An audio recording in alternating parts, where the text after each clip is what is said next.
Beatrice LeBron, Vice President for the Rochester City School Board, but Executive Director for the Father Tracy Advocacy Center on North Clinton Avenue. Hey everybody. Hey. I'm Candace Lucas. I'm the Senior Vice President for Equity and Advocacy at the Urban League of Rochester. Hello everyone, my name is Shantara Mitchum. I am the Director of Rochester Programs for the Center for Teen Empowerment. Hi, I'm Leona Rodriguez. I am a youth organizer at Teen Empowerment. Hello everybody. Hello everybody, my name is Fremont. Did y'all hear me? Hello everybody, my name is Fremonte Strong. I'm the Associate Program Coordinator here at Teen Empowerment on West Side location. Good evening. Hello. All right. I'm Tyshana Clark. I'm the Program Director of Rochester Teen Court and Juvenile Justice Programs. Hi, I'm Bailey Lair. I'm a teen attorney at the Teen Court. All right, and again, my name is Aaron Wicks. I'm the Vice President for Planning and Evaluation at Action for a Better Community, and I'll be moderating the panel discussion as well as the question and answer period that will follow. I just want to say very briefly that my role is to keep the conversation going. So to the panel, I just want to ask that you be mindful that we only have an hour and we have a lot of topics we want to cover. So if you can try to be brief and mindful of making sure that others have equal amount of time, that would be appreciated. And I also want to say that I'm hoping that I can find a good balance in our discussion this evening where we can ask some difficult questions, deal with some very emotional and challenging issues, and do so in a respectful way. Respect going to all affected by this issue. Respecting the trauma and pain that many in our community have felt, as well as respecting the need for all of us to find a way to come together and do better by our youth. So I will do my best to keep the conversation going in that direction. We'll have about an hour of panel discussion, and as you can see, we have a great panel, very knowledgeable, with some varying perspectives from the community. And then we'll have about half an hour for question and answer. So please think about questions that you want to ask or topics that maybe didn't get raised by the panel that you think need to be part of this discussion.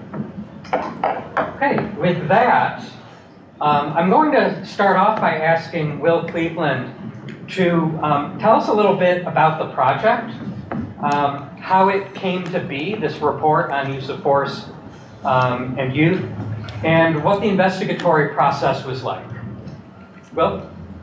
Sure. Well, first of all, thank you again for everyone for joining us. Can everyone hear me okay? Yeah. Beautiful.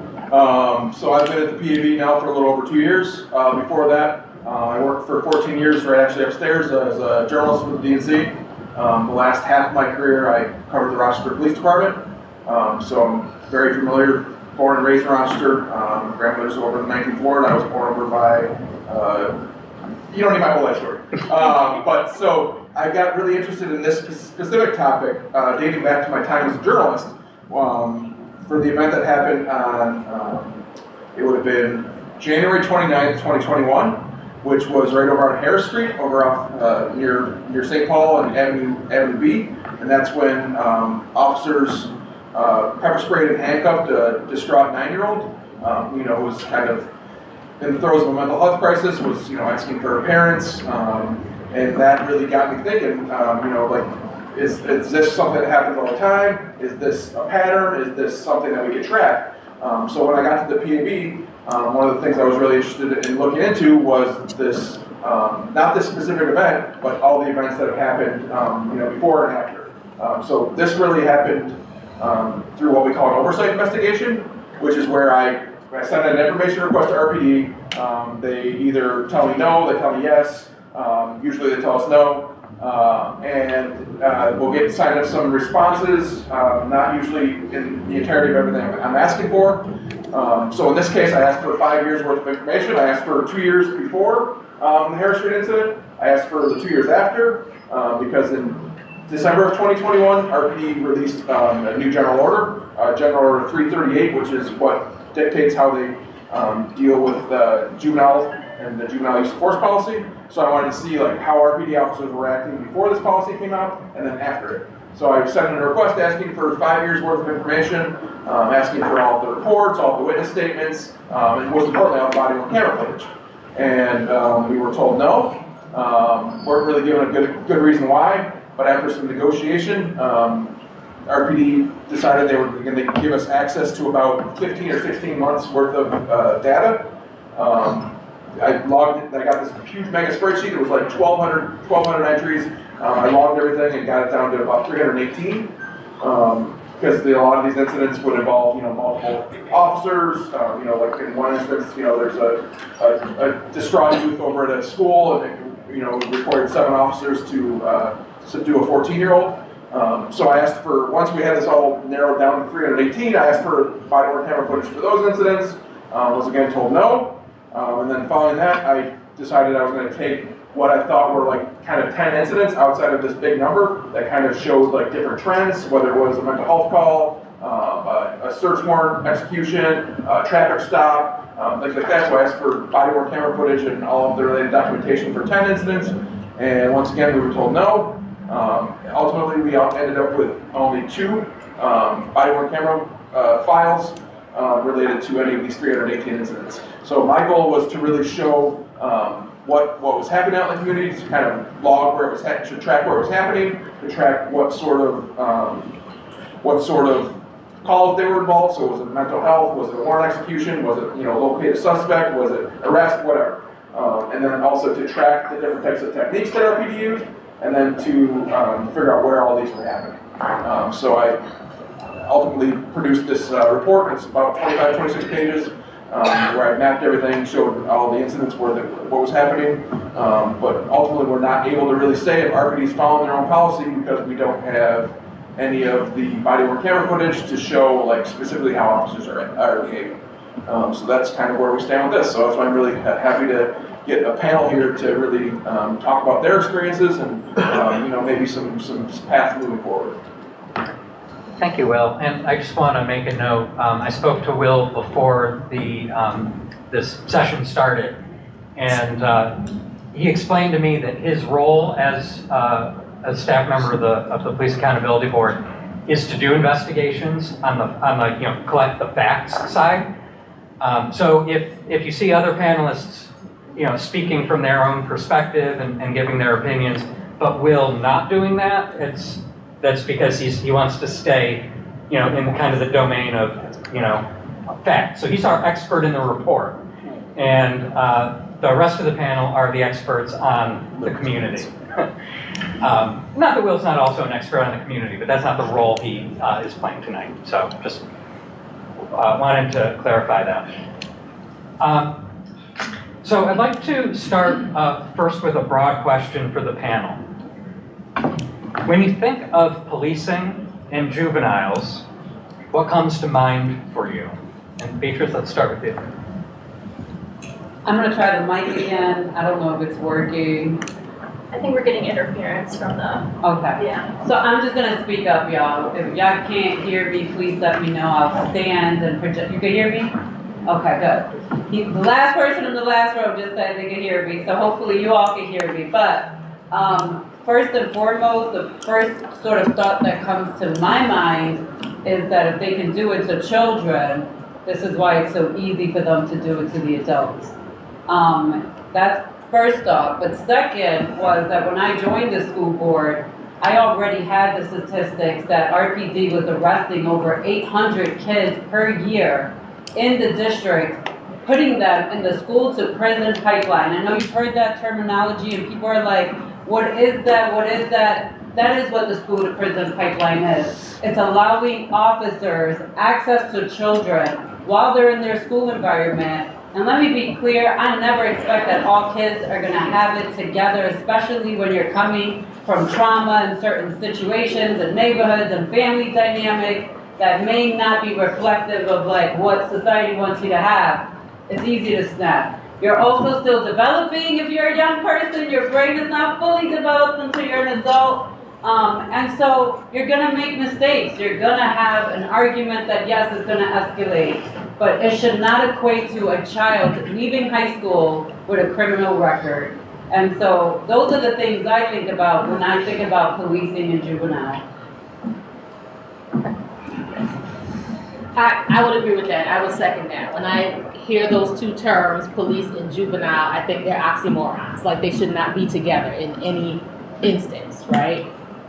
As Commissioner just said, y'all might think y'all wrong, but y'all not wrong, right? And we know that as adults. We know that. So there should be space for you to make mistakes, for you to have correction, but not to be tossed into the criminal justice system. And so that's the first thing that goes through my mind is like, well, why are we even thinking police and juveniles at all? Yeah, I think I'm gonna follow suit and say I completely agree. When we think about juvenile and policing, I don't see how those terms go together. I do think that when we talk about juveniles, we should be talking about public safety and how to keep them safe and how to get them out of dangerous situations and how to invest in them and rally around them versus criminalizing young people, giving young people records. How do we intervene before young people even come in contact with police officers in our criminal justice system? And so again, I don't feel like those two words should go together. I think that we should be keeping young people safe, and what that looks like we have to define as a community versus looking at police to be able to do that. I agree. And when I hear policing and juvenile in the same term, it makes me think of the fact that most teens are afraid of the police officers. And sometimes it's conditioned into their brains from their parents, but sometimes they have their own experiences where they feel that fear because of something they have went through with the policing officers. And I feel like everybody sees like juveniles and teenagers as teens until they mess up, and they treat them as worse than what they should be treated. And I feel like it should not be connected unless it's like really necessary. But even then, police officers should understand that they are adults and they're handling teenagers and young adults.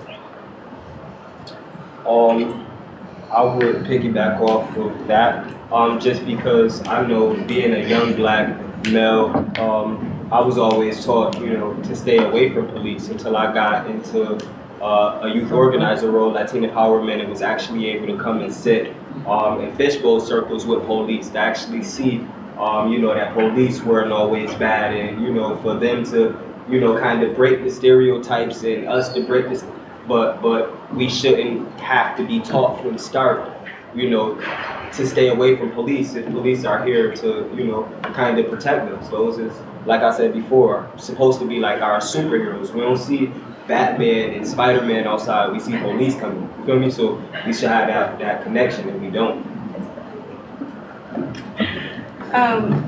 When I hear that, the number one thing that comes to mind is lack of connection in community. And just continuing on that cycle of trauma and mistrust that a few of the other panelists already spoke on.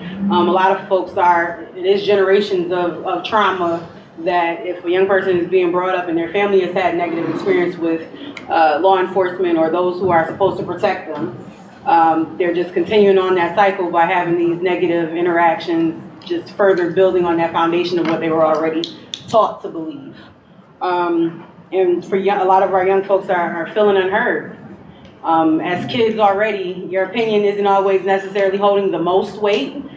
So when a law enforcement officer comes and say that, we just got to clear the area, doesn't matter what's going on, the facts and your feelings of things, just that further going on of them being unheard and a lot of our young people not understanding how important it is to have a clean record. And at 14 and 15 and 16, you don't understand when a background check is going to be ran on you eventually and how important it is to be able to not have that little asterisk next to your name, not having that smudge on your name, and just getting that opportunity for a second chance. Yeah, just to like go off of that, like when I hear the two words together, they just like shouldn't be together. Seeing peers and people that I've talked to like go through this, it shouldn't happen. We should be able to trust them to help us out. Being young, aren't fully developed, you don't know like what you're gonna go through, and you shouldn't have to like walk out on the streets and just be worried to just walk or like go and get lunch. Great, thank you. For the next few questions, I'll just open it up to anyone who wants to jump in, and then we'll close with a couple questions to get everyone's perspective. So, feel free to speak to the next few questions or not, depending on how you feel. The Police Accountability Board, as we've heard, reviewed data provided by RPD and found that 80% of the incidents where force was used on a child involved Black youth. Most of them males. After hearing that information, or after reading that in the report, what are your thoughts? Go ahead. Oh, I'm sorry. No, you go. So honestly, I'm not surprised by hearing it. It's been history and like centuries and centuries of Black youth or Black people in general being mistreated. And I feel like it's honestly very sad that we're not evolving with the times. Everything around us is becoming new, except for the people who are still judging people by the color of their skins or what they do or how they are. It's honestly very sad to see that like time is moving forward, but we are staying in the past. Right now. I was just gonna say, it's just like, kind of like what I just spoke on. We already, are fearful of the police. And I know me personally, my son over there, he's 4 years old. It's gonna be me versus the whole police department if it gotta be. And it should never be like that, because I'm trusting in the police to come to a call for my son without having to. It might be a mental health call. Why do y'all gotta come forceful to check, ask him how he doing? Ask him what's going on. Ask him what could you do to, kind of step in that gap or just be an adult for real. You get what I'm saying? Yeah, I'll go off of that and say I think I agree with what Leah said. I'm not at all surprised. I'm not surprised because we live it on a daily basis. I'm a Black woman married to a Black man raising 2 Black sons. And so having these conversations about how to interact with police officers when we are not around is something that we've already started the process to do. And one of my sons is 5 and the other one is 11 years old. And so when you have officers who are not from this community, who do not care about this community, who could care less about what happens to the young people in this community, does not surprise me. And I think it also speaks to the history part of it. Leah, you spoke on it, girl. But the history of it is that a lot of times, especially when it pertains to young Black males, that we see them as men versus young people versus children. And we've done that in the media, where we will call a 16-year-old boy a man. And so we have a desire to protect some children versus protecting all children. And we say that young people are the future, but I believe that we see some young people as our future while we push other young people into a criminal justice system. So I'm not at all surprised that is happening, because these officers do not know how to deal with our young people, do not know how to deal with our young Black men in our community. And I think that's a problem. Right now. The only thing I would add to that, because I echo everything that was said, and I just want to talk a little bit more about that adultification of our youth, right? And that's exactly what Ms. Mission was just speaking to, that Black youth are seen as older, as more threatening, as inherently criminal, as dangerous, and that becomes a problem. When you can see a 9-year-old in pepper spray and arrest and handcuffed because you think this is a little woman, that's an issue. And that's what we see in our community, and that's what leads to this. Because as soon as you see darker skin, that's a problem in my face. And so therefore, I have to be more vigilant. And that's where we are in this community. So again, Leah said everything. It's not surprising. It's sad. It's hurtful, and it's something that needs to change. But it's embedded in our system, in our country, in our history. And I want to add that if this was 80% white children, there would be riots on the streets right now. Yes. People would be Yes. flipping out on City Hall, demanding recalls and unelecting people. I just want to put that out there because the reality is it's not surprising to nobody, and it's not going to be surprising that it's 80% black children. The entire criminal justice system was built on black backs, point blank, period. All of it, the entire system. And it continues to permeate and be that way to this day. And I just want to say, like, for me, this is always criticism about the system itself. And 1 or 2 or 3 friendly officers is never going to change the system. And while I appreciate that we have an officer, Moses, out here, right? I'll tell you on Clinton, everybody loves Moses, even the guys that hate the police, they love Moses. But Moses is not the system. He is one man. He is one person, and he's not going to change the system, right? And so I just want to put out that 80% black children, not surprising, but it is sad that it is 2024 and that is the statistic, and this is how the room looks. Because if it was white children, everybody would be burning stuff down. I just want to put that out there. Agreed. I'd like to pick up on the idea of bias and racism. We know that there are explicit forms of bias, actual conscious racism that people display, act on. But we also know that there's a concept called implicit bias, where it's almost at an unconscious level. And this adultification that Candace referred to, I think, is an example of that. So I'd like to invite the panel to talk to us a little bit about how do you think these implicit biases, the ones that maybe aren't conscious or intentional, how do you think those might impact officers' interactions with young people, and how might we address that? I'll jump in there. I had a point for number 2, but I wanted to save it for 3. Oh, I'm sorry. No. Because it's better fitting. It's such a fine line where our young people turn from, oh, this kid is especially. I see it most often with our athletes. Oh, this kid is a great athlete. This kid's going to be a problem until that kid, not even before their next birthday, becomes a big scary black man. It's such a very fine line how we see them as kids versus they're adults. I say this with my colleagues, Ms. Shan, I connect with you on that. I've worked in education and now juvenile justice, and all of my partners, my co-teachers in work have always been big black men. And I feel safest around big black men. But unfortunately, in most of the rooms, at most of the tables that we're at, when they see big black men walk into a room, they're intimidating. And it's unfortunate that even with my peers, I still have to have those conversations. That it doesn't matter how many degrees you have, how well spoken you are, how well you dress. To a lot of people, sometimes, even my peers, as adults, they're still just seen as nothing more than big black men. And it's unfortunate to have to teach our young folks that to kind of brace themselves for that. I can't speak for us all, but I know it's very easy for us women to slip into that angry black woman role if we decide to speak passionately about something. So for us to have to almost stifle our young people from being passionate and sharing how they feel about things, just because we know what's to come. I'm all for giving them that dignity of risk.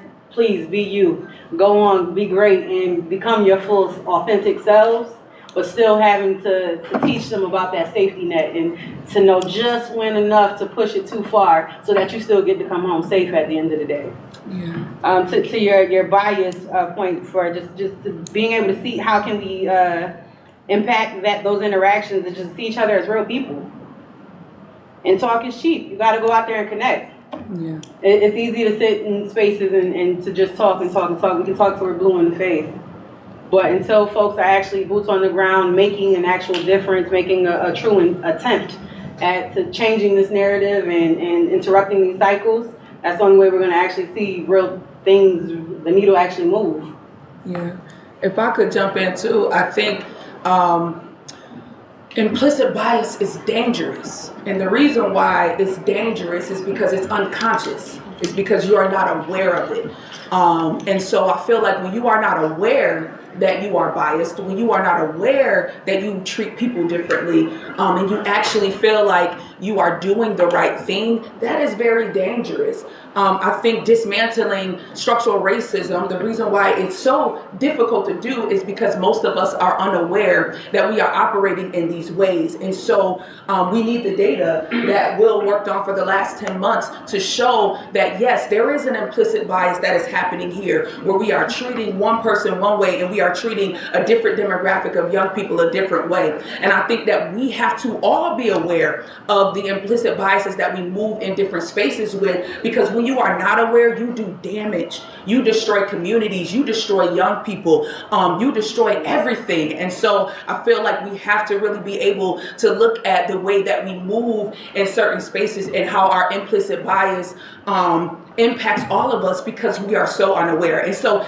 it takes a conscious effort to become aware of your implicit bias. Some of us need to be trained on how to become aware of the biases that we hold as it pertains to different demographics of people and how we move in this community. I just want to say, because I 100% agree, and that consciousness piece, right? That piece of awareness, as mentioned, most people are not. And I will tell you all that I personally have had some incidences with RPD in the last 2 months, but finally had to reach out to city council and reach out and meet and met with them. And from their perspective, you know what they told me? That every time they show up, it's never going to look good. Because they have to come in, they don't know, their life's in danger. But their life's not in danger. You don't know what the situation is. You're coming full force sometimes for very minimal sort of type of calls in the neighborhood. And you're coming full on, guns out, trying to trample over people, and then there's no actual charges. So as you said, you now destroyed individuals, potentially impacted their jobs, embarrassed them in their community, for what? And part of that is because they don't know how to talk to us, they don't know how to interface with us. We live in two different societies, we just do. And that goes back to busing people from the suburbs to police black and brown bodies within the city of Rochester. And so, yeah, their implicit biases is that you're dangerous no matter who you are, no matter what the call is about. And they're gonna come guns a-blazing, because the way that I took that was, it's my life or your life, but your life's not in danger, my life is.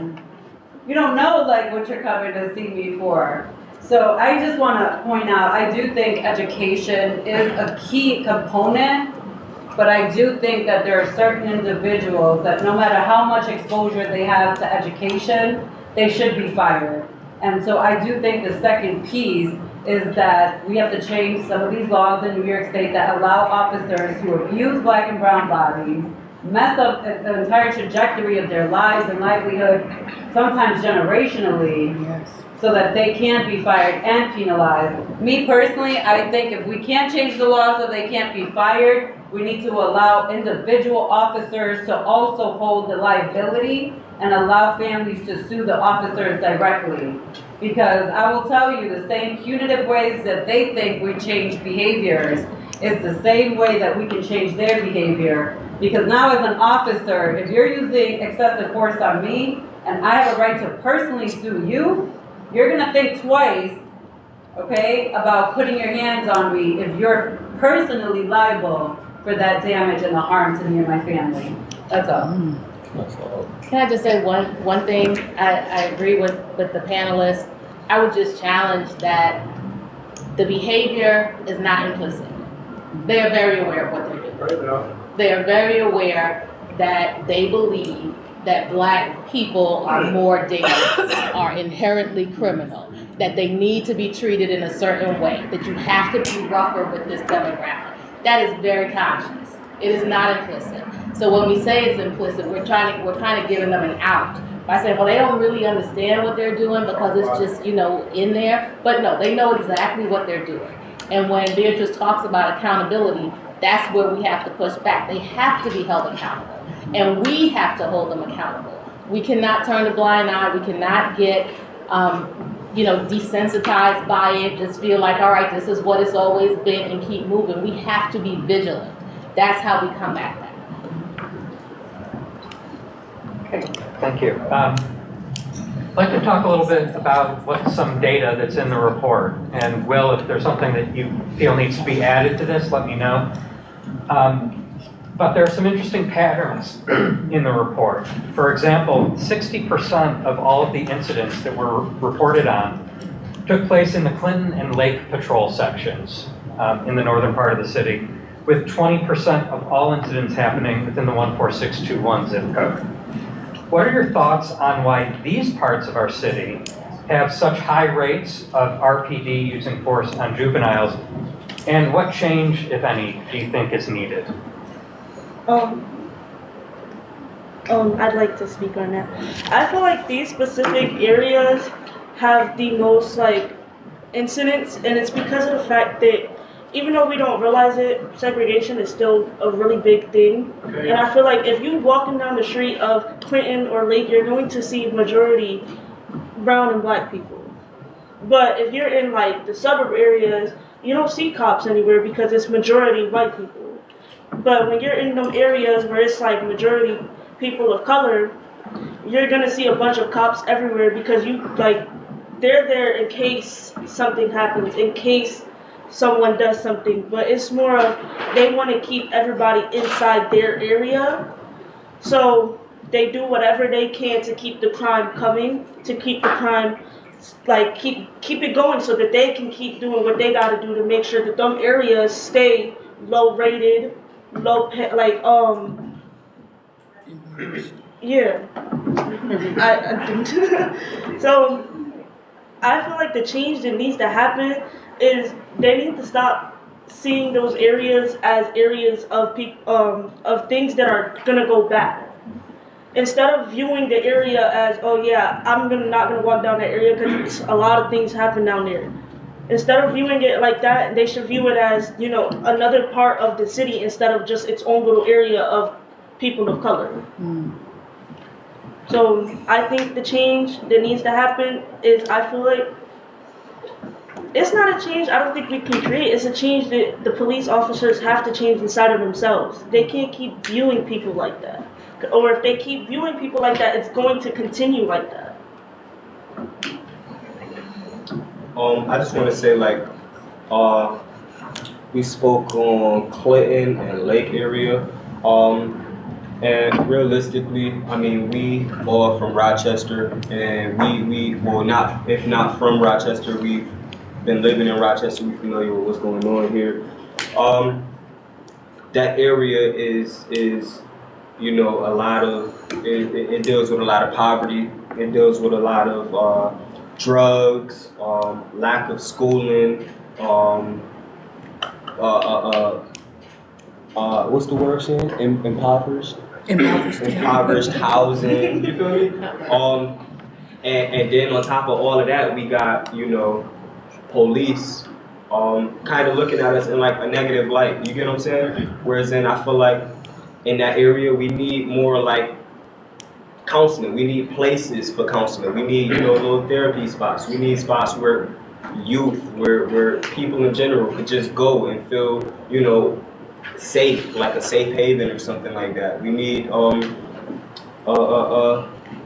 folks just walking up and down, just making sure that things is okay, people are okay, because that gives that kind of creates a space to where now you don't really need the police to intervene. You having a mental health crisis over here, instead of having the police come and adding on to mental health plus violence, and now it's a whole big mess, you feel me?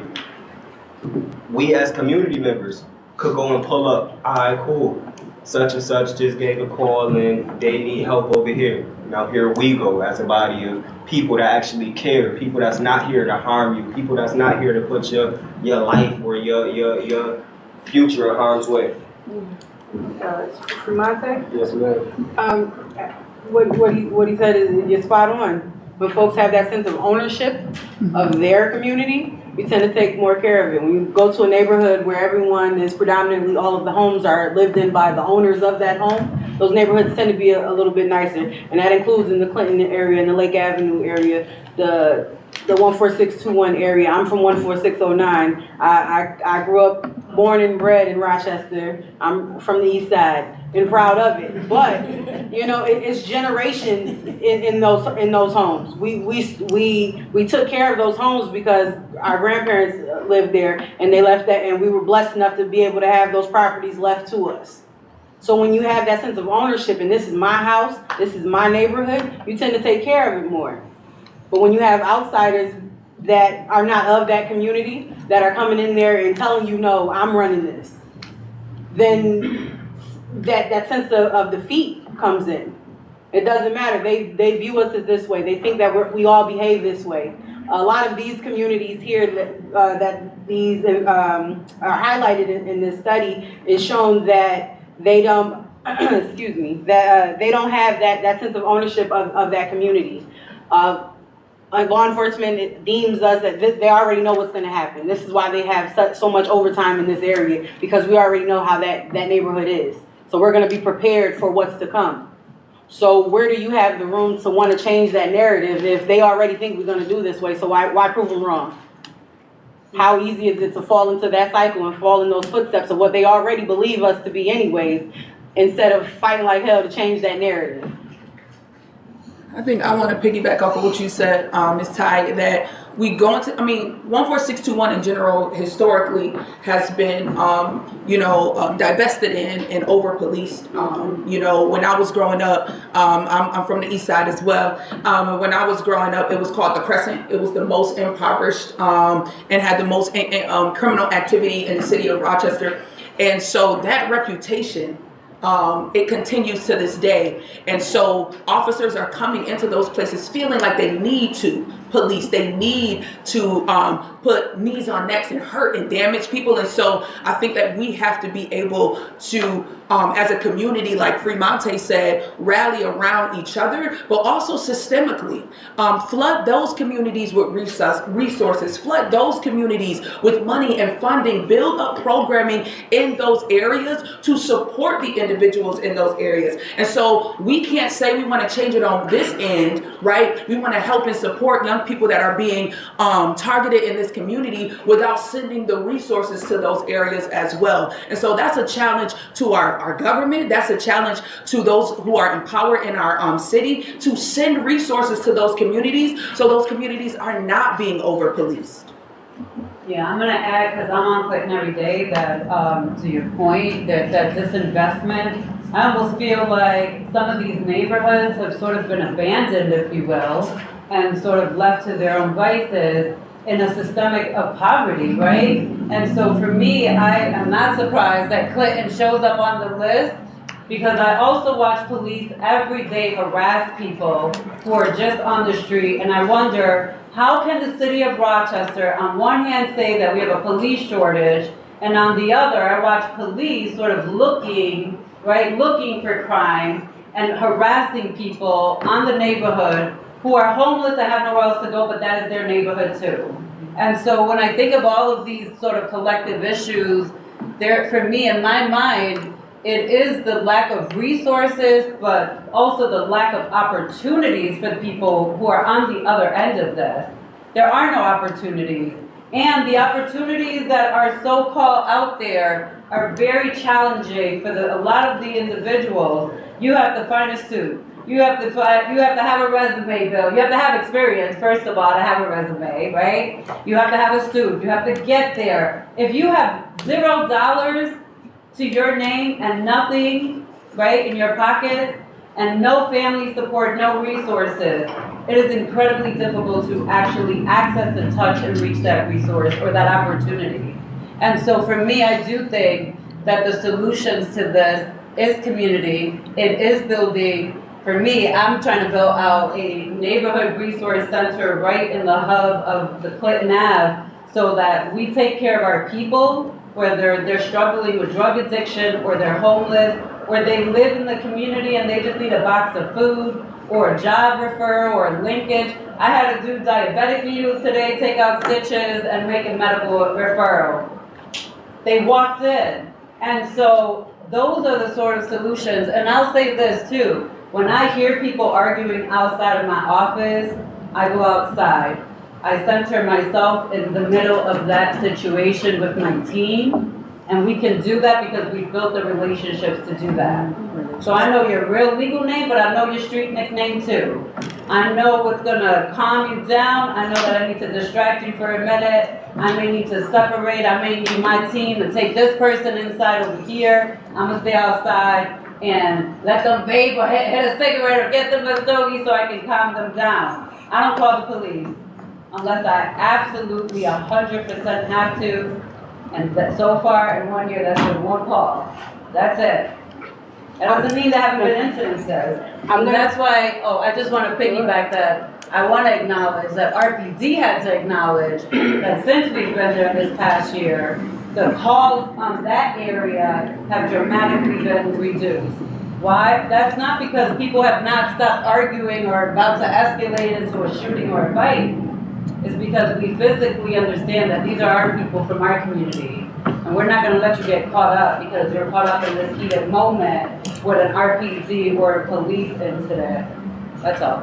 Thank you. I just want to pin one more word onto these words that are keep being repeated, and that's exposure. You can't know that there's more out there and there's different than what you know. Your hood, your block, your that square mile of where you grew up, went to school, and where your parents grew up and went to school and lived all your lives. If they don't know that there's better out there, how can they strive for better? Yeah. If you haven't been out of your, I can count on one hand how many of my young people have traveled outside of Rochester, let alone taking. That's my young people. How many have been able to, let alone get on a plane, but to leave Rochester?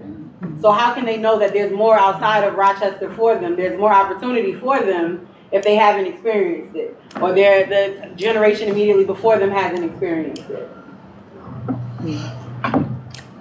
Okay, I'd like to direct this question to Will, and if the panel has some thoughts as well, I'd like to invite them to participate as well.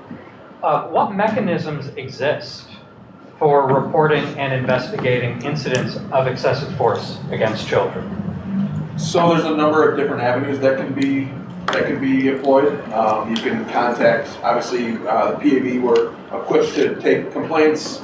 We have a great staff of case managers who are incredibly understanding. They're all from this community, so everyone has a deep love and respect and appreciation for this area. I think that's one of our big strengths, obviously, as an agency, is overwhelmingly, I think the majority of us are all from Rochester. So you can obviously direct complaints towards us. You can also, depending on the nature of the complaint, you can go right to the PSS, which is the Internal Affairs Division of RPD. They investigate complaints also of officer misconduct. I'm not familiar with how their process works or how things are adjudicated or anything like that, so I can't really speak to that in more detail. But there's also there's legal means too. I mean, you can file complaints, you can file lawsuits. Sometimes remuneration or some sort of monetary outcome might be the best outcome that you can hope for, sadly. So there's ways to do it that way too. And I just want to, does anyone on the panel, does anyone have direct experience reporting or being involved in incidents of this type? If anyone has, let me tell you, I have any of my clients who have a bad experience with the police. We do report it, but we also file reports with the PAB. I mean, we have videos. We record. My center has cameras outside, and the city has cameras outside across the street because we're right across from the International Plaza. But we have cameras inside, and we also will go out with our cell phones I will go out there and direct everybody who has a cell phone, pull it out, stay back, because I don't want nobody to get in trouble, right? Because the thing is that kills me is that once you have that cross interaction with the police, they go about their business, and now you have to navigate through all of this legal stuff. So your life doesn't just bounce back and go to normal, and then you have to go to court, and you gotta go in front of a judge. So it's just never just a quick process. For them it is. They just do the report, go home at the end of the night, they really never have to think about you again. But that is not the trajectory that changes your life. So for me, I absolutely encourage everyone, absolutely everyone who has any sort of mixed cross interaction negatively with the police to report them and to file with the PAB. And if you are able to capture videos, save those videos. If you go home that night and you're not able to file, write notes to yourself so that you can remember that incident as clear details as possible. If any witnesses, right, try to get people's contact information. But back to, I think it was already stated by, I'm sorry, Candace, I'm so sorry. When we have to expose, we have to call that thing, right? We have to expose these things, and the more that we expose, the more data that we'll get, but we then have to do something with this data. But absolutely report. In the past, I also have had to file my own reports long before the PAB ever existed against RPD for interacting in what I knew was an illegal arrest of a juvenile at school number 17. Right? So just so you know, there's ever an officer coming to your school in RCSD saying that they're there to mentally help arrest you, you have a right to make sure that an administrator signed off on it and that they're present and they're witness when RPD is there. And I knew that policy, and I knew that that wasn't happening in that moment. And I will tell you, I physically interjected in that, and I was charged with obstruction of government justice. But in that moment, in that time, I did not know I was going to be charged with that. What I knew was that this officer was breaking not only the policy, but the law. There was no administrator on site. There was no one who authorized that on site. And so for me in that moment, I wasn't on the school board, then I went to the school board, I went to city council, I went to the mayor, and I also filed with the Office of Public Integrity. And then they got really mad after that, and then I got charged. So I just want to put that out there. But report, expose, and report. Document. That's the number one thing I can say to someone is document.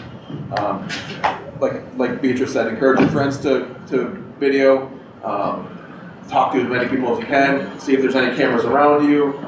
So document. If we have proof, we might not be successful in some of the information requests with RPD, but if we're able to get information from other means, that obviously strengthens any investigation that we're going to undertake. And we're rich in people, using those credible messengers in the community.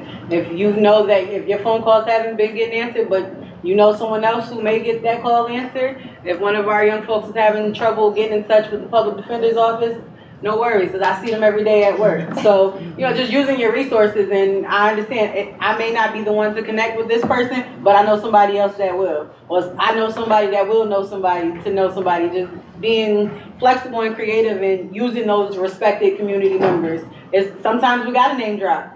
We have to, in order to make that connection and get what we need done. All right, the subject of mental health has come up a few times already, and unfortunately I think we are all familiar with how mental health crises have taken a very tragic turn when there's a police interaction. Nearly a third of force incidents used in juvenile incidents involved cases where the initial call was related to a mental health crisis. What are your thoughts about how all of these things come together, the intersection of mental health, youth, and policing? Just like your thoughts on those three things and how they kind of hang together.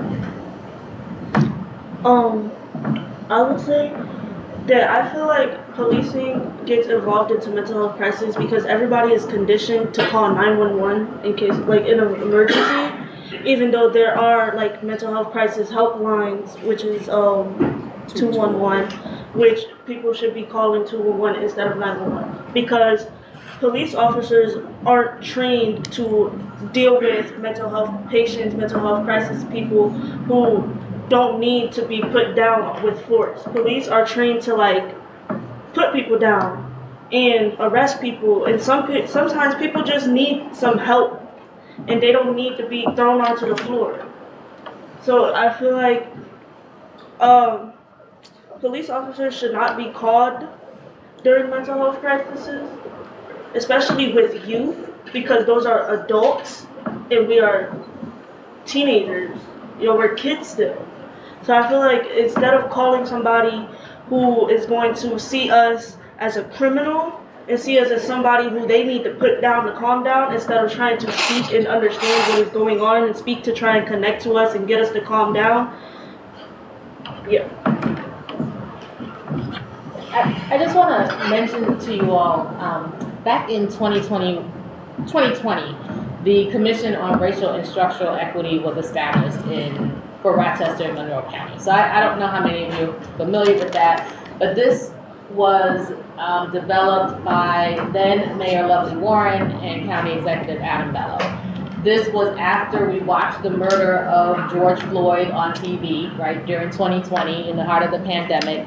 And while we also had our own incident here with Daniel Prude, who died as a result of a mental health crisis that he was going through and interacting with the police and so forth. And we watched that as well.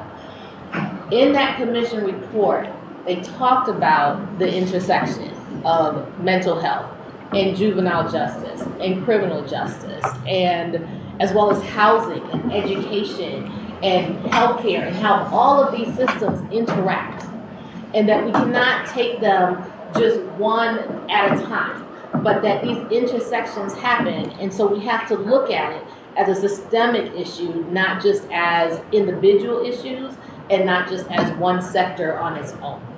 And so, you know, I really encourage you, I know we're running out of time, so I'm going to be quick, but I encourage you to, one, take a look at that report, because everything we're talking about today is laid out in that report, which is in 2020, and they didn't just come up with that stuff in 2020, it was because of the history of what was going on in our community before that.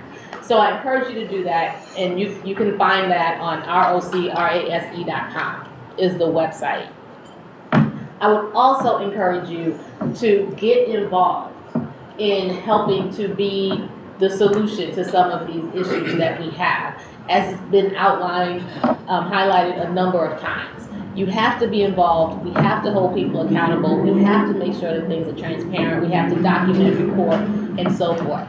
And this is really a pivotal time because both our current mayor, Malik Evans, who picked up the mantle of that report, and our county executive have recommitted to making sure that the recommendations that are in there are implemented.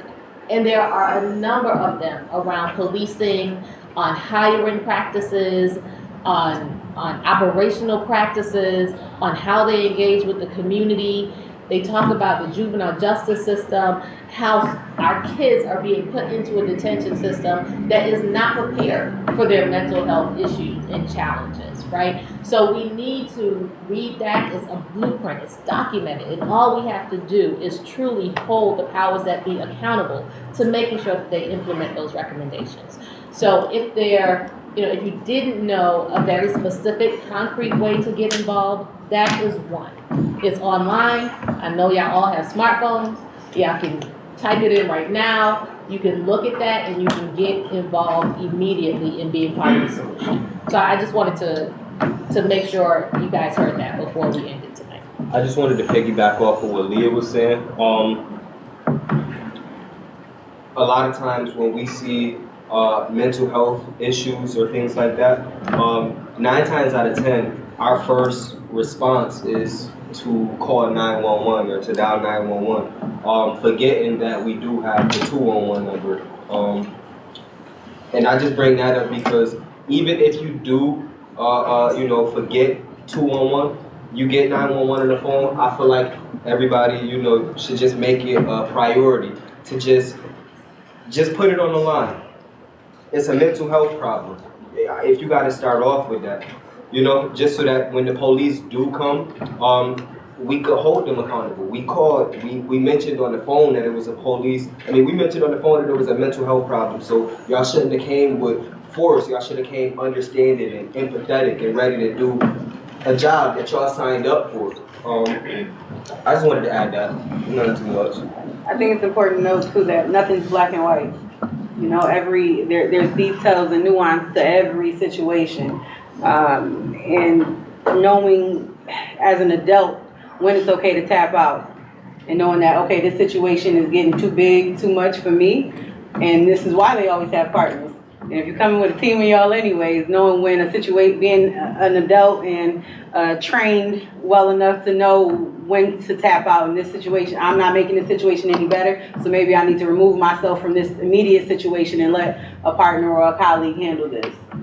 Yeah, and I'll just piggyback on that. Like, there are certain things where like officers have to come for transport, and I think that we also have to figure out what are the ways around that. That when you fill out this specific form, or if you say that if a parent calls and a parent says, my child, you know, wanted to commit suicide or had a plan, I want them to go to the hospital, then police officers have to get this young person to the hospital. So how do we do that without having to engage police officers in that process? Are there other ways to do this? There have been people who have walked into clinics to get evaluated who have said, hey, I'm coming here, somebody told me to come here to talk to you. Last week I wanted to take my life, I had a plan, and then that person fills out a form and says, hey, this person needs to go to a hospital, and then police have to show up to make this person go to the hospital. And so I think we have to think about the policies around how we call police officers to certain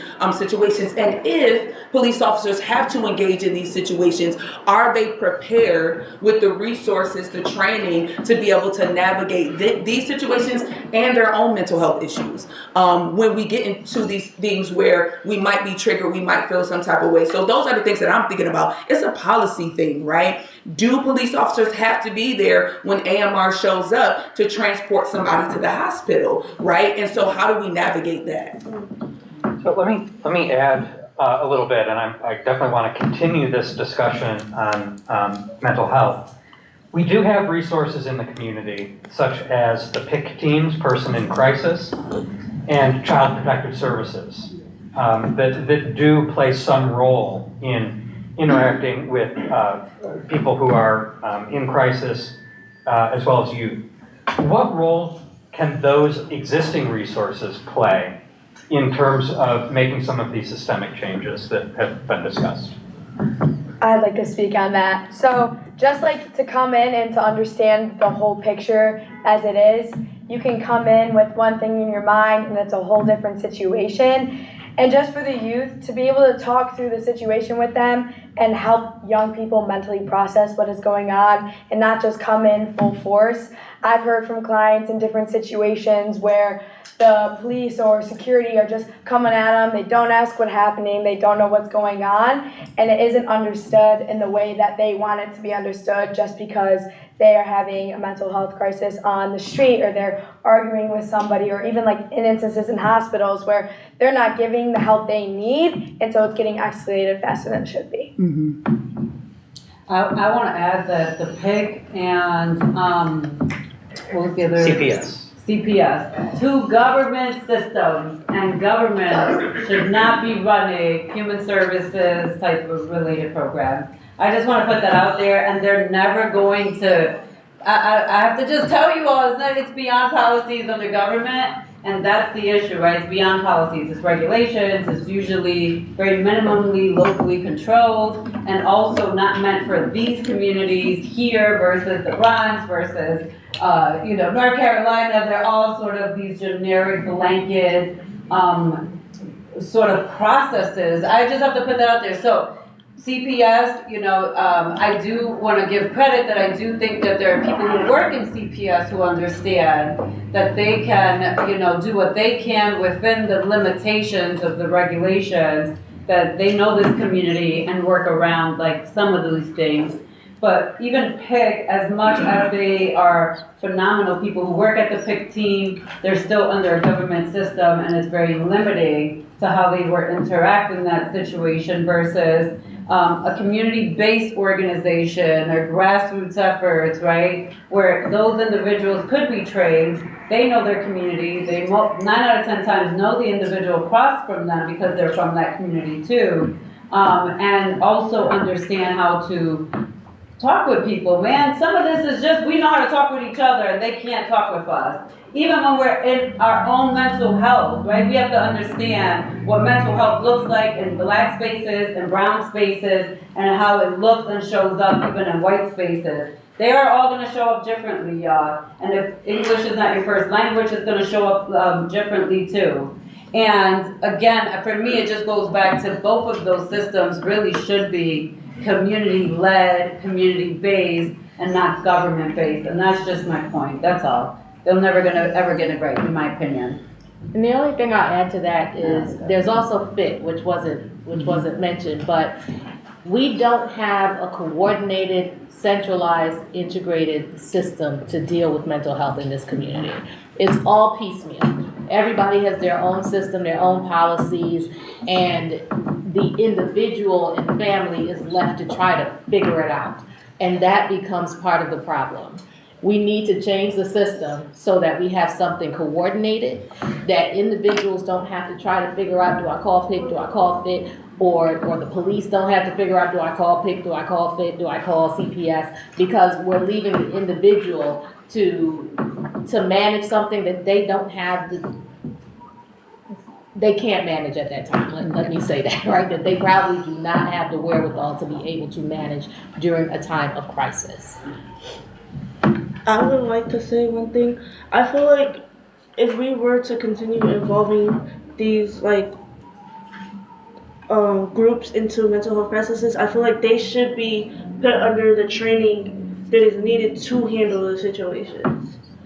I feel like honestly everybody should have the training to help handle these situations. That way, if my friend is going into a crisis, I wouldn't have to worry about, do I call this person and have to worry about them being mistreated when I can try and help, or they can try and figure out how to handle it themselves. Because most of the time, people don't know that they're in a mental health crisis. It just kind of happens. And everybody needs to be able to pinpoint, oh yeah, that person is going through something.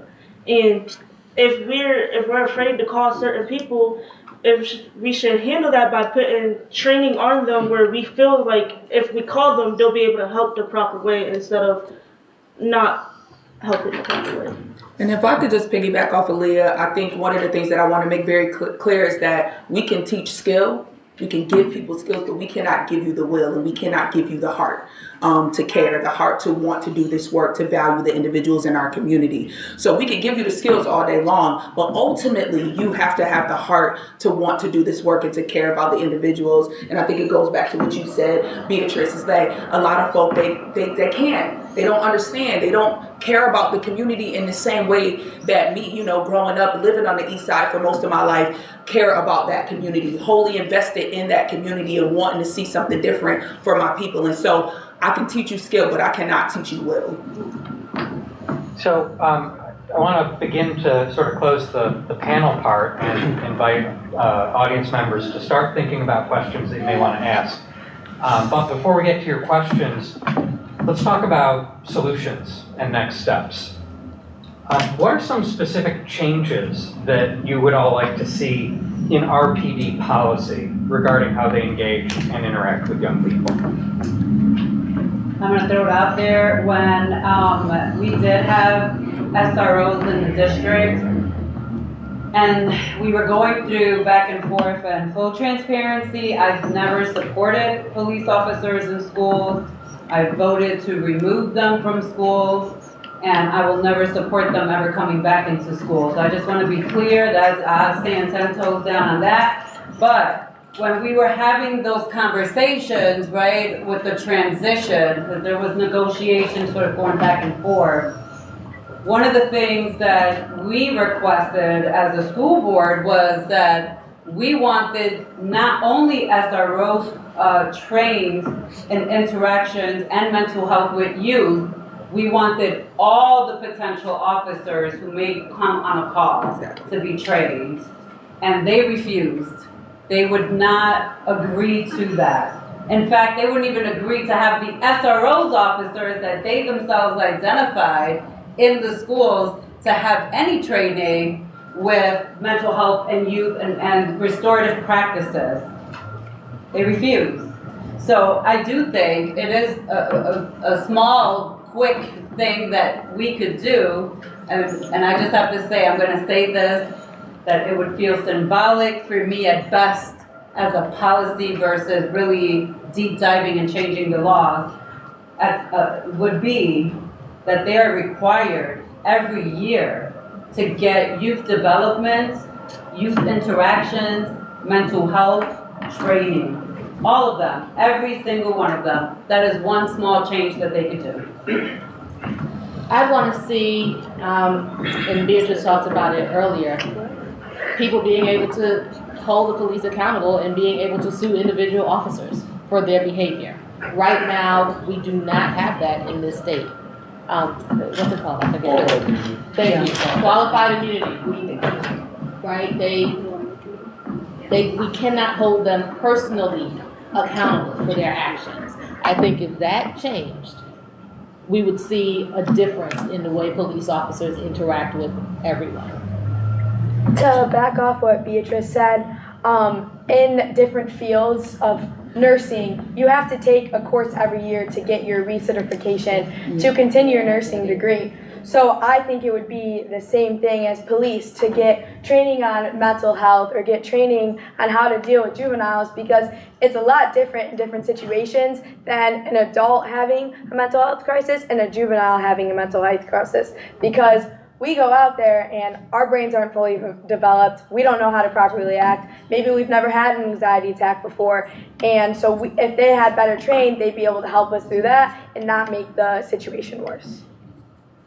Yeah, I'll piggyback off of that. I think too, I think in 2020, 6.6% of the whole police force lived in Rochester. That was about, I think, 47 officers out of the however many there are. Yeah, that's where I was going. Thanks, Will. That's even less now. And so we have officers who are not from this community. They don't know anything about this community. And so I think when we talk about youth development, but also culturally responsive, really learning how to engage with our community, to really learn about who we are, and how to handle and deal with and interact and partner with the folk from our community. The other thing that I think about as well is the data transparency.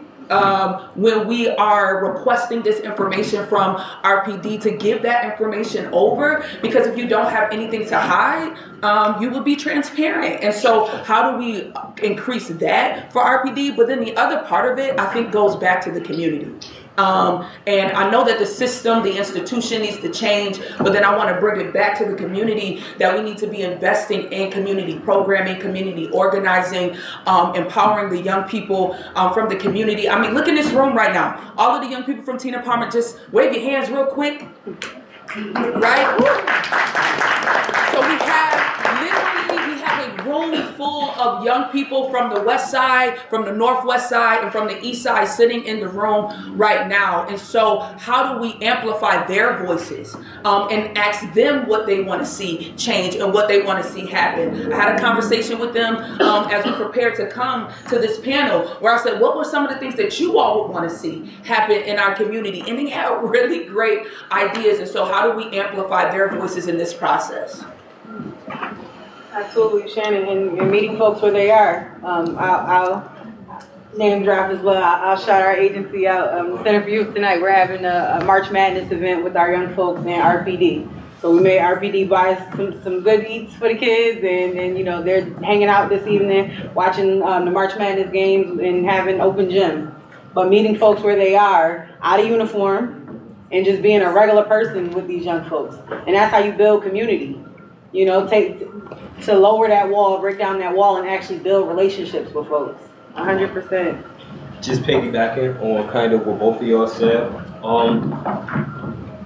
9 times out of 10, we see police officers in our communities, and you know they spend a lot of time in our communities, but they're like in their cars. You feel me? They not taking the time out to. You feel me? Y'all see me walk past your car 15, 20 times, and y'all ain't even asked me what my name was. You feel me? Y'all don't really. Well, I ain't gonna say y'all, 'cause y'all not.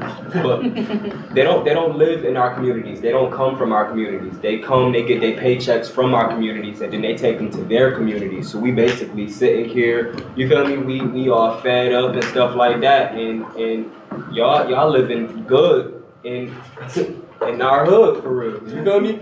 But I say all of that to say that I feel like our police should be like you. It should be like a qualification. Like you should have to live in this neighborhood or this area to police this area. I feel like y'all should be spending more time in our rec centers where our youth actually feel comfortable at, where you can see the youth actually being them 100%. You know, where you could come get a good connection or a good understanding of who this person may be. You know, y'all probably looking on these computers and y'all see a street name and y'all could go and walk up to Jamel and ask Jamel how his day had been, or you get what I'm saying, exactly what's going on that's making Jamel act this way, or you know what I'm saying, just actually having that connection, just being human. I definitely agree that the police officers should be making connections with the youth, because working with Teen Empowerment, they gave us a safe space to be at, and you don't see none of us running the streets acting crazy. And it's like, I feel like the youth that be in the streets, you know, on the corners, selling drugs, robbing places, they're the youth that they don't have anywhere to go. They don't got nobody to talk to. They can't turn the corner, see someone that's gonna help them. They see people who's gonna keep leading them in the wrong direction. And they're afraid of cops. But if a police officer were to walk up to one of them and actually try to create a bond with them, or step into their comfort space where they feel comfortable, they'll see that we're not bad kids. We're just people who need help. You know, we're kids growing up in a place where it's like, it's such a bad place to grow up because of the things around us. And it's like, if they were to actually sit there and have a conversation with a youth and understand their background and understand why they're doing the things they do, or understand where they're coming from, they would probably change that youth's life in that very moment, because youth don't feel like they can turn to anybody or turn to police officers for help. That's why they do what they do. They sit in there, they can't ask for help, so they're searching for help in different places. If you look at the youth who are robbing places and stealing from places, have you looked at their background? Maybe they don't have anything at home. Maybe they need to steal because their mom is a single mom or their dad is a single dad, and they can't just provide for everybody and they need help.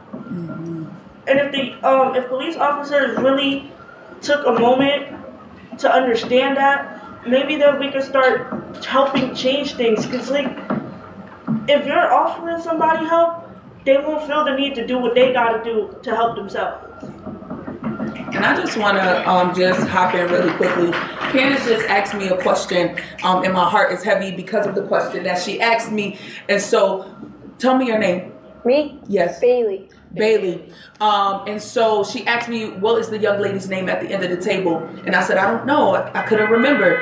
And I think that it's really easy for adults to get into the space of kind of speaking on the behalf of. But how do we make sure that young people like Bailey and like Leah, who are sitting at this table, are not just sitting at the table, a part of the conversation, but are also leading the charge and are the loudest voices in the room? So I just wanted to apologize, Bailey, because I did not remember your name. And I think that it is crucial that if we're going to call other people in and challenge them to humanize and value the young people in our community, that we have to also be able to do that as well. So I just wanted to say that.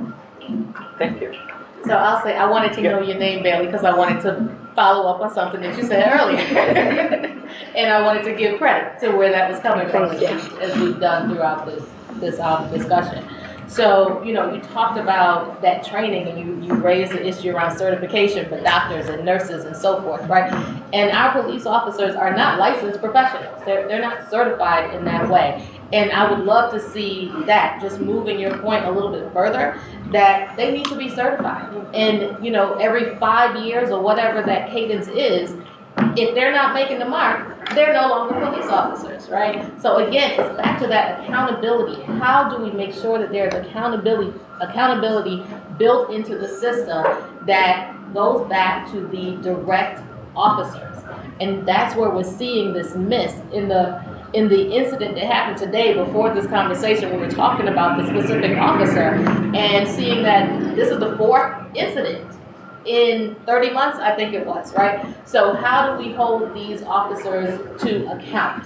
That is truly important, and we need to figure out how to do that. And one of them could be, as Bailey was talking about, that certification that they need to go through every few years. And can I just add too, I think a lot of times I hear comments like, well, we're not mental health experts, but why aren't you, right? And I think that I think they believe that to be a police officer, you're not necessarily, you can't be all of these other things.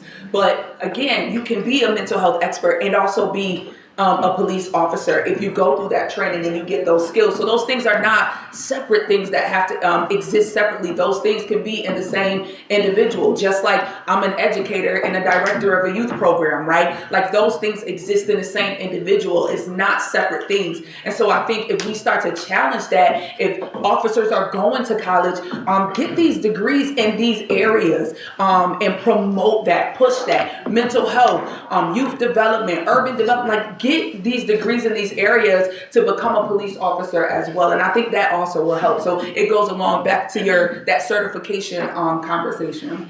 And highlighting and pushing to the front that youth voice. Mm-hmm. Again, the adults in this room, we know we can talk till we're blue in the face, but our young folks, they get it when it comes from each other. Yes. And this is why we're so grateful for Bailey and her team of teen attorneys down at Teen Court, because they're able to ask those questions of our young folks who are defendants, who are going through the criminal justice system. And her as a teen attorney, they're able to ask those questions to help pull those answers out of that young person to understand what they were really feeling at the time of that offense. Yeah. And why did things escalate to the point that the criminal justice system had to be involved. And they're able to take those trainings and learn those things from judges and attorneys and lawyers from our community who aren't able to reach all of these young folks, but as their peer, they're able to get it. They're able to hear Bailey differently than they would us or than they would a judge. Yeah. Okay, I want to get to, thank you all for your thoughts on that question. I want to get to the audience question. So very, very quickly, my last request of the panel, sort of like a lightning round, starting with Bailey on this end. After today's conversation, what is the next step we need to take action? What would you like to see? Just like kind of what we were talking about, mental health training for sure. That's like a biggest part of the whole issue. My number one question, everyone loves the word restorative right now. But what are we restoring back to? Mm-hmm. What relationships are we restoring back to if there's never been a positive one? If we're working from a deficit, what are we restoring back to? I mean, I guess more events like this, just sitting, well, not more events like this, but more police accountability events, I guess. Just holding the police accountable. For me, it would definitely be the same as Bailey. We should see some mental health training, and definitely given they should be able to be trained to help the community better than what they do and to build connections and relationships with people.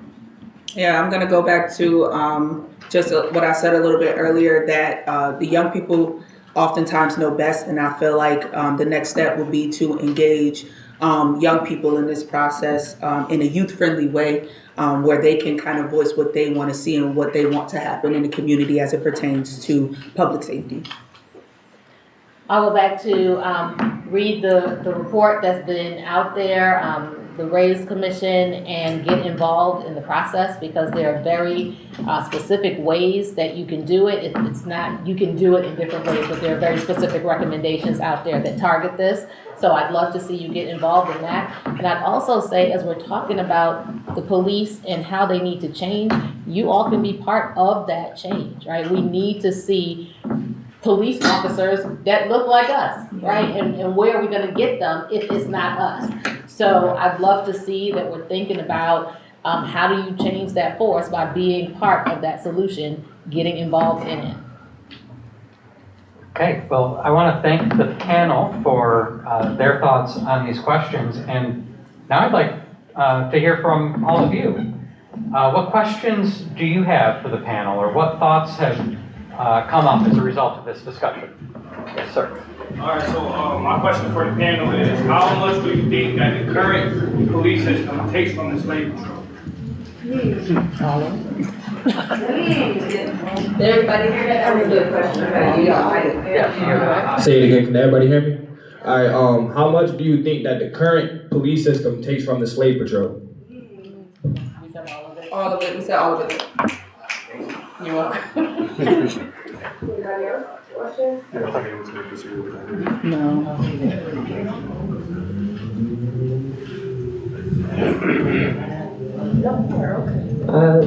Good evening. My name is Dr. Jamela James, and I'm pleased to be here with my son who's 6 and in the back asleep.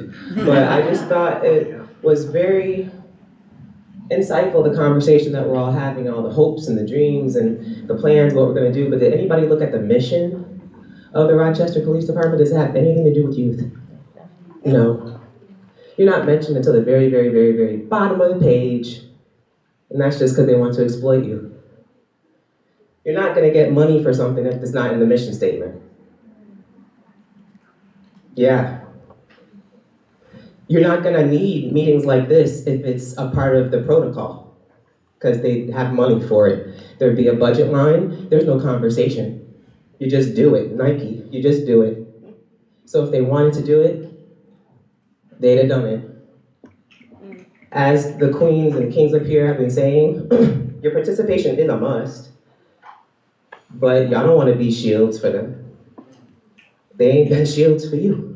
That's why you're looking at them like, sorry sis, we're not signing up for that. Be honest, be real, let them know. The veil is broken, right? Stop hiding your true feelings. Queen said we need an opportunity for the youth to be able to express themselves. There's more ways to express yourselves than writing on the walls. You can actually do something, publish something, say something that's gonna matter, that's gonna last, so that that young man doesn't have to sit in this chair talking to these people about the same old thing.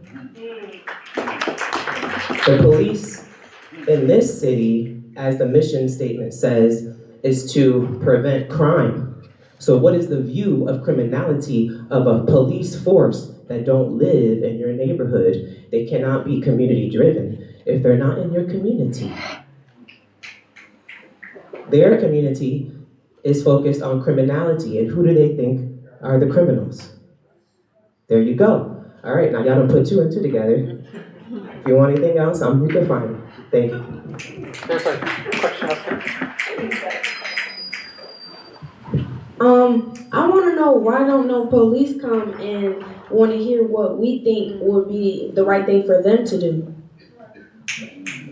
I will say on behalf of the PAB, we did invite them. They were invited, so. They don't want to face.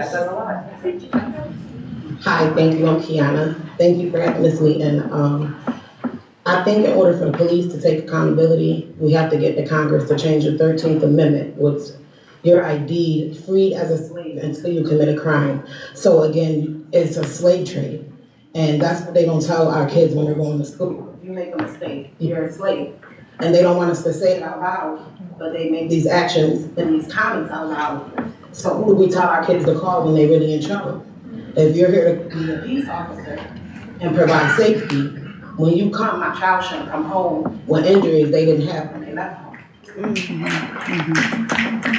How can we change history and keep, like someone up there, I forgot who said it, said, what are we going back on? history can't change if we keep reliving history. We gotta now look for the future and the present. Our kids keep turning on the TV, seeing everybody that look like them getting injured. There is no safe zone for us. So I feel like if the police shouldn't take accountability, don't call our neighborhood a crime scene when we gotta protect ourselves. Because you're not protecting us. So yeah, we angry, we loud, and you wanna call it hostile, but this is how we cry for help. Because you're not familiar with this until you tie one of us down and we can't breathe. So as long as I can breathe, I would like to be able to come here and voice my opinion because me and my son went through a tragedy. My whole body's shaking right now because I'm angry. How can I tell my son to follow you as a leader and you leading him to the gates to heaven? Everything you doing, you can't take accountability for, but you trying to tell my child what's right from wrong. Then you want him to go to court where it says, in God we trust, and it's no God decision until you crucify him. We gotta change the 13th Amendment because it's in our community, gotta change too. Us as mothers, we need to stay on our kids. 18, 19, they still kids. We need to stop telling the law that our kids are adults so they can go make them do labor for whatever they wanna get. We need to teach our kids how to farm, start getting our own food. We need to teach our kids that this is our land. That's how we make the police take accountability when we don't need them no more. Because as long as we do what we gotta do, they don't have no crime and nobody to attack. So they have to take accountability. And so do we. So we have to stop giving them reason to come around us. We gotta start talking to people that look like us and don't look like us, but that's with us, and we all gotta stick together. And that's how we make them take accountability, because if you don't got no work to do, how you gonna eat? We need to stop letting them feed off of us, letting us be their prey. And we need to start coming to things like this before it's too late. Half of our kids don't even know about the help until they get into a tragedy. So what are they learning at school? The majority of our children's life is spent in school. So all these people are who they learn to be like when they come up. If you're not modeling and imaging what they see, how you blaming it all on me? Because if I was sending to you, you want to take them from me. Because I don't agree with what you're teaching them anyway. And then when I want to teach them, you want to restrict me from telling my child the truth. How can, I wouldn't take accountability of being a liar either. Being a slave for the devil. That's why they don't want our kids to know about God, because then the kids learn it's a divine spiritual warfare and you can't get your lick back. Because the Bible tells you so. That's how you take accountability. I think we need to have new laws where if they don't take accountability, we do what we gotta do and don't take accountability for what we do. Because we should, living in fear should be done. It's 2024. I'm not scared no more. And I've never been scared. That's my problem. I'm not scared for my respect because that's what the Bible tells me. So if you tell me to come in the courtroom and you saying God we trust you, I'm gonna tell you the truth. And I feel like as a leader and you rolling around, you should feel insulted by somebody on your team lying to you. That's why our kids go to the games, because that's who they can trust. Thank you. True. Good question. Hi, thank you all so much. I'm a pediatric mental health professional in the community. I also am a foster parent. I almost had a heart attack when I heard CPS being used as a mental health resource, because let me tell you, they're not. There's so much systemic trauma around CPS. But I came today because I was so interested in the juvenile piece of this, and FIT and PIC are not trained pediatric mental health professionals. And the way that I show up for a 9-year-old is different than a mental health professional for a 40-year-old. And I think the solution needs to be more pediatric mental health professionals who are trained in children and teens, and not only are the police not trained, but not all mental health professionals are trained in children. And so I think that's part of the solution is trained pediatric mental health professionals being able to have access to these children showing up for these mental health crises, because it's really, really different, let me tell you. I have seen first graders suspended due to trauma issues because the mental health professionals don't know how to show up for them. And it's a tragedy. And so I really, I'm shaking because it just gets me so angry to hear things like people in our community think CPS is a mental health resource and they're not. So I would love to hear your guys' feedback on that. Have you heard anything about people being trained in juvenile mental health, in pediatric mental health, because I think we need to show up in that way. Thank you for that. I think I'll share a personal experience myself. So my son shared with me, and I do have permission from my son to share this story. My son shared with me that he was having suicidal ideations, and so as a Black mother trying to kind of break the stigma and the stereotypes of a mental health system, I signed my son up for therapy with a white therapist. And my son shared some information with this therapist, and then I had CPS knocking on my door. And so then in my mind, I'm like, oh my gosh. I wept, I cried, because I'm like, dang, I'm a mother, and I'm trying to go against the status quo here and get my son the help and the resources that he needs to be okay in this world. And I got CPS knocking on my door. And so I do feel like systemically, there is a severe distrust between Black and brown folk in mental health systems and healthcare systems, right? When we're looking at structural racism, even for me, being someone who I consider to, be educated on these different systems, I don't trust the daggone systems. And so I don't hear that. And I don't feel like a lot of nurses and a lot of mental health folk who are working and around our young people really know how to deal with specifically Black and brown young people. And then the cultural elements of that, right? And so when you see a Black father, and this also happened, when you see a Black father holding his son so he can get a COVID shot in your office, that you're not then going behind and calling CPS and telling CPS that this Black father held the son so tight till he couldn't breathe, while he was trying to get him so he could get the shot that you keep encouraging the Black community to get. And so those are the things that I think we have to be cognizant of, and we have to be aware of, that some of us are like stepping out on faith here and then being hurt by these systems that are ultimately not set up to support us. And so, no, the answer is no. And it needs to be better, and it needs to be culturally responsive, and maybe some cultural humility when you're entering into cultures that you are not a part of and you are not aware of and you do not understand. And so how do you take a backseat and learn before you kind of make these assumptions about who these individuals are? So. Other questions?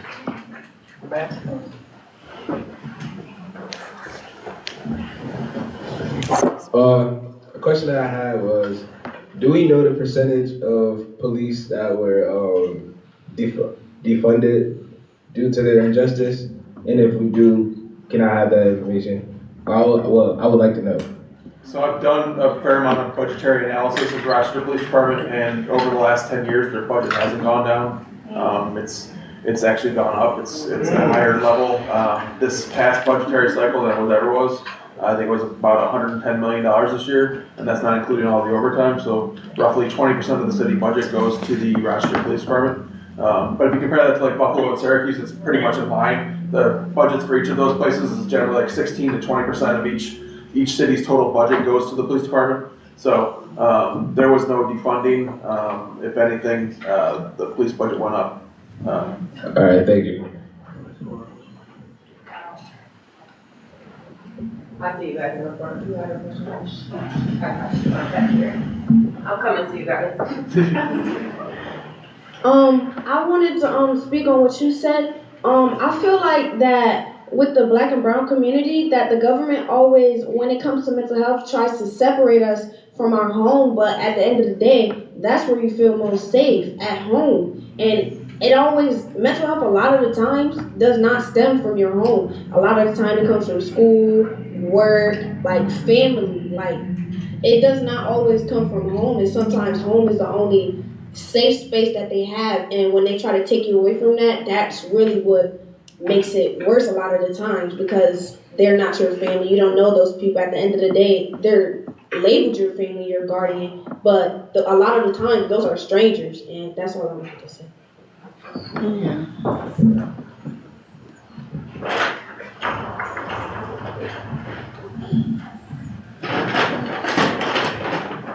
Okay, I just wanted to ask, like, because I'm big on like a lot of stuff, like start with systematic things, you know, and a lot of like what we talked about earlier with Lau and Clinton. Like, do y'all feel like because it has to do with redlining.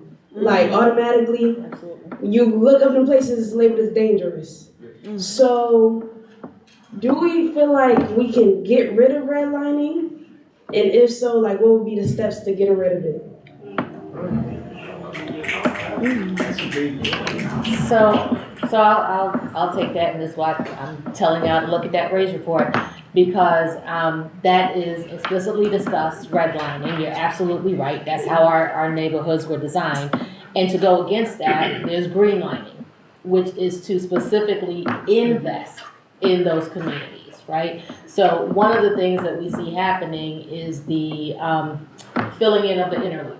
The inner loop was specifically created during redlining to separate the city from other parts. So filling that in, bringing neighborhoods back is part of that. And then there's how do you now reinvest in those communities? Whereas, more money is being put into not just services, but housing, right? Making sure that we have housing, making sure that people can upkeep their housing, making sure that there are grocery stores in these neighborhoods, all of the things that are missing in our communities, in our redlined communities, they need to be reinvested in. And that is something that can be done if we hold those to account to do it. I think the other thing too that goes along with greenlining is really looking at how to put checks and balances in place so that these communities don't then become gentrified as a result of us now investing into these communities. And so people who are living in these communities now get outpriced because they can't afford to pay property taxes on those homes. I'm gonna tell you right now, I live on the east side. If you looked at my street last year, it's real black. And this year we've had 3 families who have moved off of the street, and everybody that has moved onto the street is white. And so I know that community is going to, over the next 5 to 10 years, start the process of looking very different. And so how do we make sure that the individuals from these communities can continue to live in these communities as we invest in them? I think we have time for one more question. And is there someone from the west side that can represent tonight?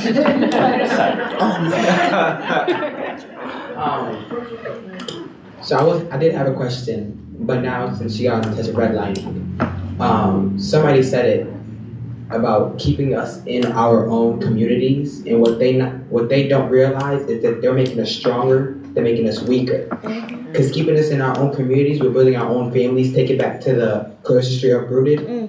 We're building our own systems to fight against the lawful systems. But the question I did have is, you said that there's multiple mental health resources in the community. Why aren't those advertised to the community as they should be?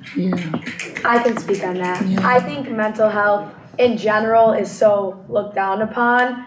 And with times changing, it is getting better, medication's getting better, realizing that it is an actual health issue is getting better.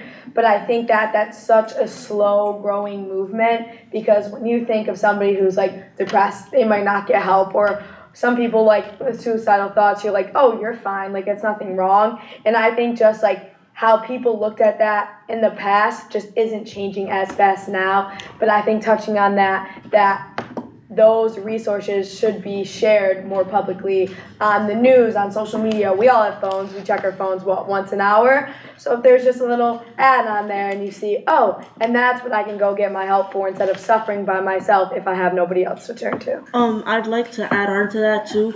I feel like it's not advertised as much because people like to make it seem like mental health is just something that's wrong with you specifically. They look at you and they're like, oh, you're fine. You're just going through something in your head. You'll be fine. They sweep it under the rug, and they don't want people to get better.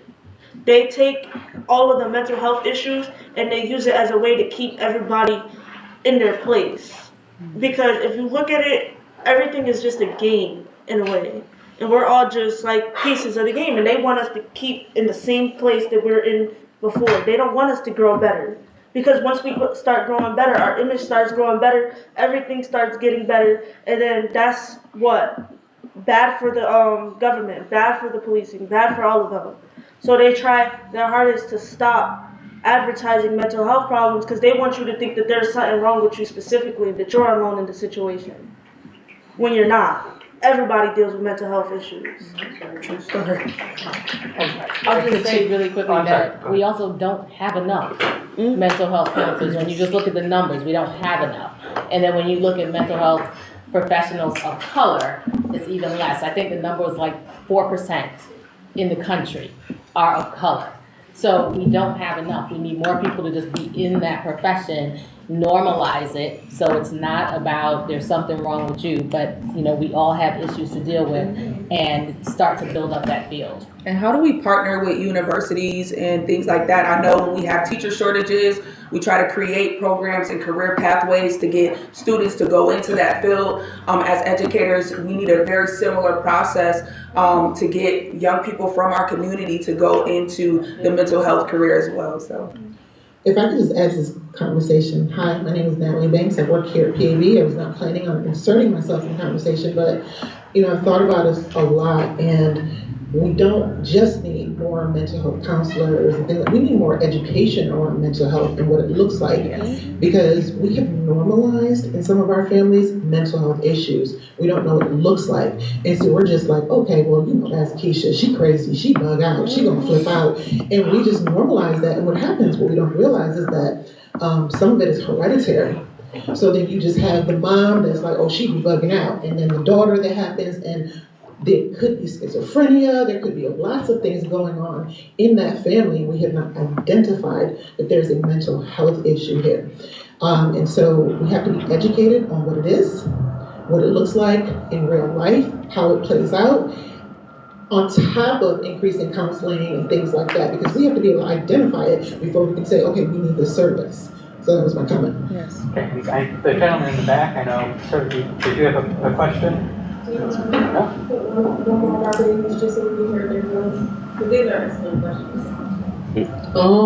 My question is, if the police is here to protect and serve our communities, why don't they try to build these relationships with us in our community so they don't be so afraid of us? I feel like personally it's because of the fact that they're not from the communities that we're from. And like you said, they're scared of the communities. They don't want to admit it, but they definitely scared of the communities like this. And they don't see a point in building relationships because they're there for their job. They're there to just do what they're supposed to do and just move on. But that's not what we see them there for. You know what I mean? If we're seeing cops every single day, why can't they talk to us? You know what I mean? And it's because they feel like, oh well, I'm on the clock. I'm doing what I gotta do. I don't gotta worry about these people. So, yeah. Just a quick piggyback off that, I just feel like a lot of times, these officers, they don't really, you can't say like, oh yeah, well, I know Fremonte, or I know Mecca, or you get what I'm saying? Like, they don't have like personalized relationships with us. Their relationships come from like the things that people are saying to them about us. You get what I'm saying? So they don't have like a clue. They never had a conversation with us at all. You get what I'm saying? So now they're coming in our communities and they're treating us by, well, they're technically going off of, you know, what they hear versus what they see. They might see you, you know, coming and going from school every day, or coming and going from practice or work or something like that. But in their mind, you know, it's, oh, there go that demon, or there go that problem child type. You get what I'm saying? And yeah, that's all I wanted to add on. I think it's uncomfortable. It's uncomfortable to acknowledge those biases. Like, what do you mean? I love everybody. I don't want it. Like, I know me. I'm partial to grandmas. I have a soft spot for grandmas. So when I have a young person that comes in front of me and they're being raised by grandparents and they're disrespectful to their grandma, I know that that's a soft spot for me, and I have to acknowledge that. But it's uncomfortable to say I'm not perfect and that I don't love everybody the same.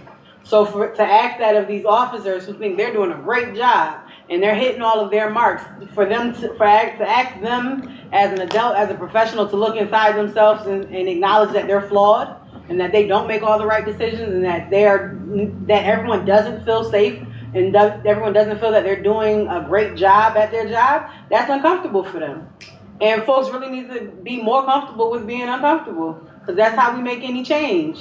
Those growing pains are necessary. I do have to make this the last question, so go ahead. I'll try to be brief. It's going to be very difficult for me because of my years of having this conversation. I'm very concerned by who's not in the room. Extremely. There's not one decision maker in the room that can actually implement anything that we're talking about tonight, or you guys are talking about. The Public Safety Committee is actually 9 city council members now, and not one of them are here. The mayor's not here, the police chief is not here, the president of the union is not here. So we're having like a one-sided conversation about our issues. So I'm very concerned because there was a time when these people would be in the room, at least listening. And now it looks like they're not even listening. So I'm very concerned about that. The other thing I would say is, going back to the report, what is being said in roll call to give these officers the directives to do what they're doing to young people? Because that happens daily. They're given a directive on how to police in our communities. So that's telling me that the messaging is different in other sections if 2 stand out. And so we need to find out and document what's actually being said to police officers. And lastly, because I can go all night on this, it would be very easy for us to implement handle with care training for police officers. I work at the Children's Detention Center. Every one of us have to have that training, because if a young person punched me in the face, I can't punch him in the face. I can't pick him up and slam him. I can't do anything but restrain him. We're taught to de-escalate. Our police department is not taught that. And they could get de-escalation training, and that's already a part of what their training should be. Instead of saying, hey, let's get them more of this, because when we ask for more to the police department, guess what? You're giving up more to the police department, because those things have to be negotiated in the contract. So every time I've seen us ask for stuff over the last 2 decades, we've actually lost more than we actually gained, because we have to give up so much to get one thing. So that's my piece. Okay, we need to, thank you for that. We do need to wrap up. Before we let you go tonight, I just want to highlight some of the themes. I'll do this very briefly. Because I think what we've heard is that the challenges are large, but they're also pretty clear. As individuals, all of us, particularly members of the police department, need to be better aware of and control our implicit and explicit biases. Need to have the proper training, certification, skills to deal with the situations we may come into contact with. Talked about where someone lives and the fact that that a lot of police officers, not just in this community but in others as well, don't live in the community they police. And then the impact of trauma on individuals. So there's an individual level component that we need to deal with. We also talked a lot about relationships, the lack of relationships. And that was particularly between the RPD and members of the community.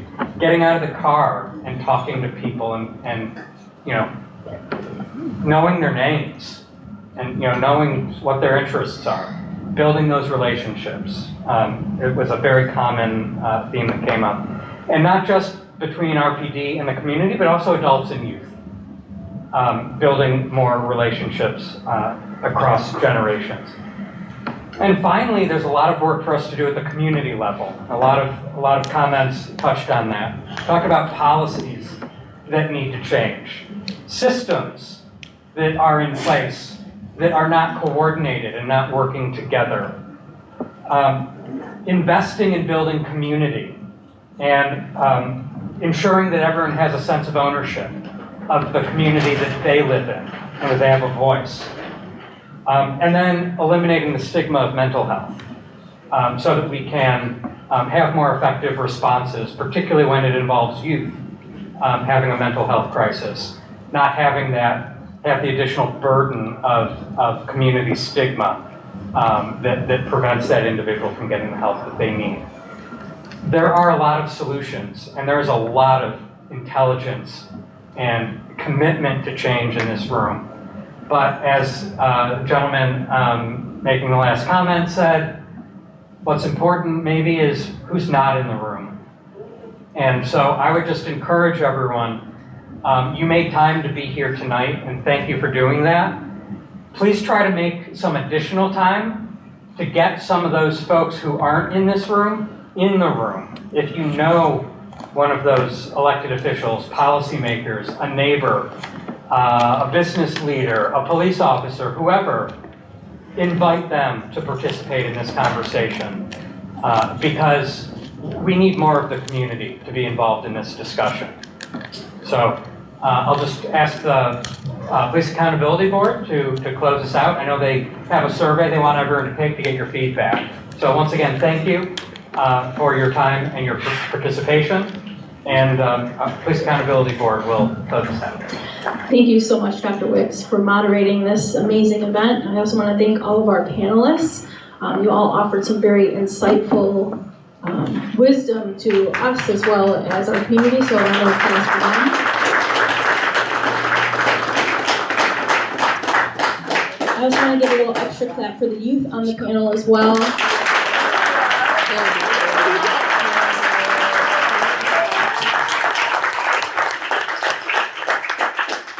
You guys did a great job.